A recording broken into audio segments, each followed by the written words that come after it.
कांग्रेस की वरिष्ठ नेता कुमारी शैलजा हमारे साथ बातचीत करने के लिए मौजूद हैं। मैम, उम्मीद तो कुछ और थी, हुआ कुछ और।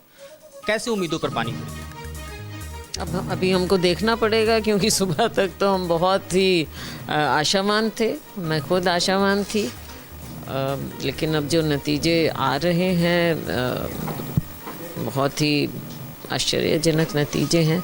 किसी ने भी नहीं सोचा, और मुझे लगता है शायद बीजेपी ने भी नहीं सोचा था। फैक्टर्स काफ़ी बीजेपी के विपरीत थे। इन टर्म्स उनको चीफ मिनिस्टर बदलना पड़ा, किसानों का मुद्दा था, अग्निवीर का मुद्दा था, बेरोजगारी हरियाणा में काफ़ी बढ़ गई थी। बावजूद इसके कांग्रेस को मैंडेट नहीं मिला। बिल्कुल बिल्कुल, काफ़ी फैक्टर्स थे, और हमें लग रहा था कि लोगों का रुझान कांग्रेस की ओर है। हम ज़मीन पर गए, ज़मीन पर काम किया, लोगों की बात भी सुन रहे थे, लेकिन इस चीज़ का आभास कहीं ना कहीं हमें शायद कुछ तो कमी रही है। अब ऐसा मैं कैसे बोलूं, कुछ तो कमी हमारी भी रही होंगी, और बाकी तो अब थोड़ा विश्लेषण करके ही पता चलेगा। मैम, आपने स्वयं चुनाव लड़ने की उम्मीद जाहिर की थी और उस वक्त आपकी उम्मीदों पर भी पानी फिरा था। आपको लगता है कि ये कार्यकर्ताओं में एक निराशा का संदेश भेज पाया, जिसके कारण मैंडेट पर इतना बड़ा असर देखा जा रहा है? अब ये तो पार्टी देखेगी, हम सब देखेंगे कि ये एक फैक्टर तो नहीं है, कई फैक्टर्स हैं जिनके कारण नतीजे जिनकी उम्मीद थी उतने नहीं हुए। अगर आप चुनाव लड़ती तो आपको लगता है कि तस्वीरें कुछ अलग होती? मैं फिर कह रही हूँ कि फैक्टर्स कई होते हैं, कोई एक फैक्टर नहीं हो सकता। एक जाट वर्सेस नॉन जाट की जो पॉलिटिक्स है, ये लंबे समय से देखी गई है। खासतौर पे आप देखिए तो पिछले 10 सालों से आपको लगता है कि उसका भी एक व्यापक असर खासतौर पे सेंट्रल हरियाणा में, जहाँ पर इस तरह की राजनीति ज़्यादा होती है, वो देखा गया है? अब देखते हैं फाइनल नतीजे कहाँ के क्या निकल रहे हैं, पता चलेगा। किन फैक्टर्स को आप लोग एनालाइज करने की कोशिश करेंगे? क्योंकि अभी करेंगे, देखो इट इज़ टू अर्ली, अभी तो नतीजे फाइनल आ रहे हैं, फिर हम इसका सारा देखेंगे कि मैपिंग करेंगे कहाँ पर क्या हुआ, कहाँ क्या फैक्टर्स, कहाँ पर कौन से कैंडिडेट, सब चीज़ों को हम देखेंगे। सुबह जब हम लोग कांग्रेस दफ्तर में थे, मिठाइयाँ बट रही थी, जलेबी भी आ गई थी। काफ़ी बड़ा रोल जलेबी का हमने देखा हरियाणा पॉलिटिक्स में रहा। जब राहुल जी लेकर आए, ढोल नगारे बज रहे थे। अचानक सब कुछ उलटता गया और जयराम रमेश ने खुद ट्वीट करके कहा कि जिस तरह से अपलोड किए जा रहे हैं नतीजे, ECI पर भी उन्होंने सवाल खड़े किए। लेकिन अब तक तकरीबन हम देख रहे हैं कि ट्रेंड सेट हो चुके हैं और परिणाम सबके सामने हैं। तो आपको लगता है कि कैलकुलेशन में ज़मीन पर भी कुछ गड़बड़ियाँ हुई होंगी या रीड आउट करना मुश्किल था? देखो कई तो हैं ही चीज़ें इसमें। अब मैं ये कहूँ कि हमारी तरफ से कोई कमी नहीं थी और सारा कुछ गलत, मतलब ऐसा नहीं होता।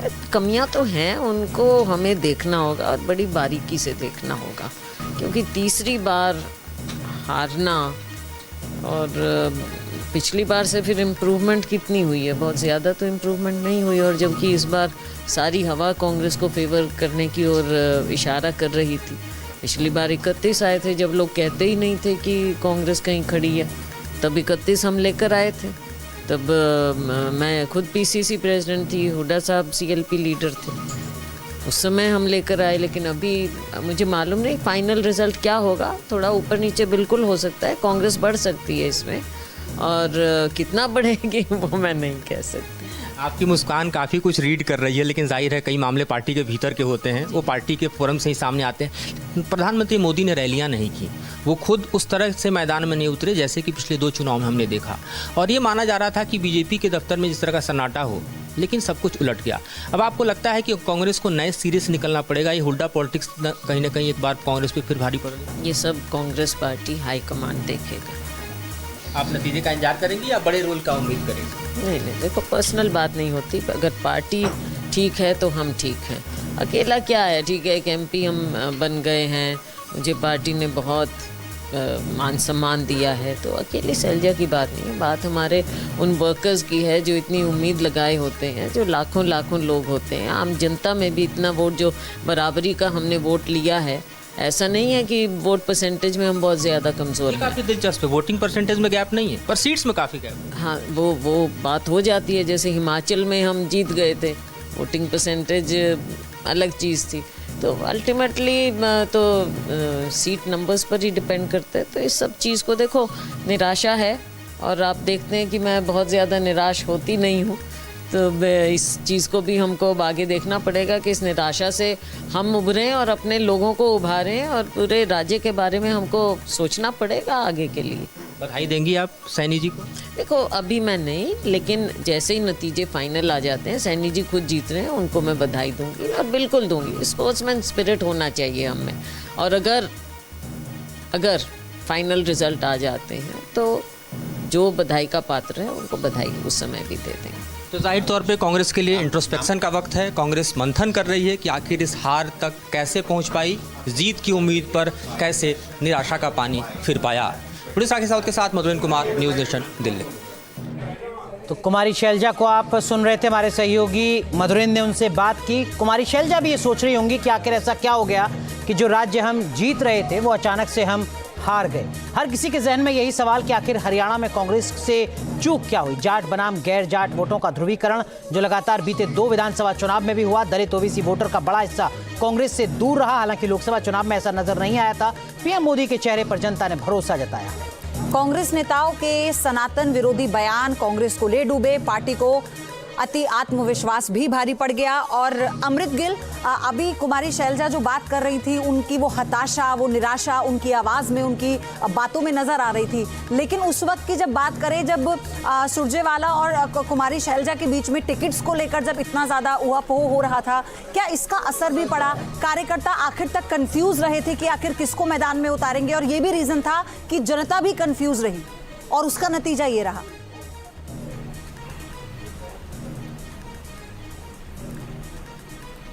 देखिए, अभी कुमारी शैलजा जी का इंटरव्यू जो चल रहा था उसमें मैं भी पूरे ध्यान से उनको सुन रही थी। तो उन्होंने एक ये बात कही कि हमें इंट्रोस्पेक्शन की ज़रूरत है, हम डीप इंट्रोस्पेक्शन करेंगे कि क्या कौन कौन से कारण रहे, तो क्या फैक्टर्स हैं जो हमारे फेवरेबल में नहीं थे, क्या फैक्टर्स हैं जो हमारे फेवर में आए। तो उसमें जब फ्यूचर में इंट्रोस्पेक्शन करेंगे, सारे कहाँ से कौन कौन सी सीट निकली हैं, उसके पीछे क्या कारण रहे, तभी हम, बिकॉज इट्स टू अर्ली, अभी तो रिजल्ट भी एक एक करके कांग्रेस सीट बढ़ी रही है, 38 पे हम आ गए हैं।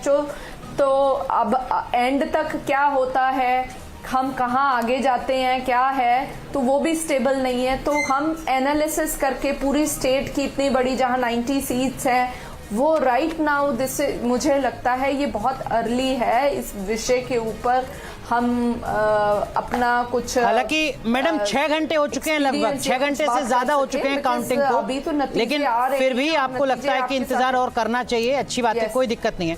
लेकिन रोहन गुप्ता, हरियाणा के इस टैली को आप किस तरीके से एनालाइज करते हैं? क्या आपको लगता है कि ब्रांड मोदी और ज्यादा मजबूत होगा आने वाले विधानसभा चुनावों से ठीक पहले, खासकर तब जबकि लोकसभा चुनाव के नतीजे बीजेपी के पक्ष में उतने ज्यादा नहीं थे? उसके बाद माना जा रहा था कि बीजेपी कहीं कमजोर तो नहीं हो रही है, ब्रांड मोदी कहीं कमजोर तो नहीं हो रहा है। आज की जो ये टैली है 90 में 47, ब्रांड मोदी को और ज्यादा मजबूत करता है?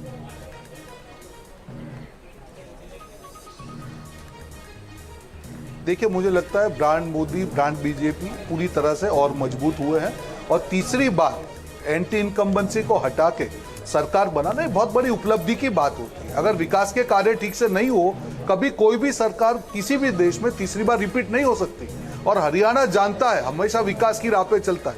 हरियाणा ने अपना रिकॉर्ड बरकरार रखा, सारे एग्जिट पोल की हवा उड़ाई दी और विकास की राह पे हरियाणा चल पड़ा है। मोदी जी केंद्र में तीसरी बार है और हरियाणा सैनी जी के नेतृत्व में तीसरी बार आगे बढ़ रहा है और विकास का रथ आगे बढ़ता रहेगा। पर मैसेज एक ही है, वापस मैं ये बात को करके मेरी बात खत्म करूंगा कि धरातल की राजनीति जरूरी है। हवाई से कुछ नहीं होगा। जनता के मुद्दे को समझिए, जनता के इश्यूज को समझिए, जनता को क्या चाहिए वो समझिए और नकारात्मक राजनीति से दूर रहिए, यही फॉर्मूला। लेकिन रोहन गुप्ता, ऐसा नहीं है कि अगर विकास की राह पर चल रहा है सूबा तभी एक पॉलिटिकल पार्टी बार बार सत्ता में आ रही है। पश्चिम बंगाल का उदाहरण हमारे पास है। लेफ्ट ने 30 साल तक वहां पर राज किया। बीजेपी लगातार कहती रही कि देखिए साहब, पश्चिम बंगाल में तो वामपंथी बर्बाद कर रहे हैं राज्य को, उसके बावजूद वो 30 साल तक वहां पर राज करते रहे। आपके ऊपर जो आरोप लगा रहा है, आपके जो आलोचक हैं वो कह रहे हैं कि आपने हरियाणा की लड़ाई को एक बार फिर जाट वर्सेस नॉन जाट में तब्दील कर दिया और वही डर दिखाकर आप जीत रहे। ये विकास की जीत नहीं है, ये जाट वर्सेस नॉन जाट के डर की जीत है। देखिए, डर की राजनीति तो कांग्रेस ने की है।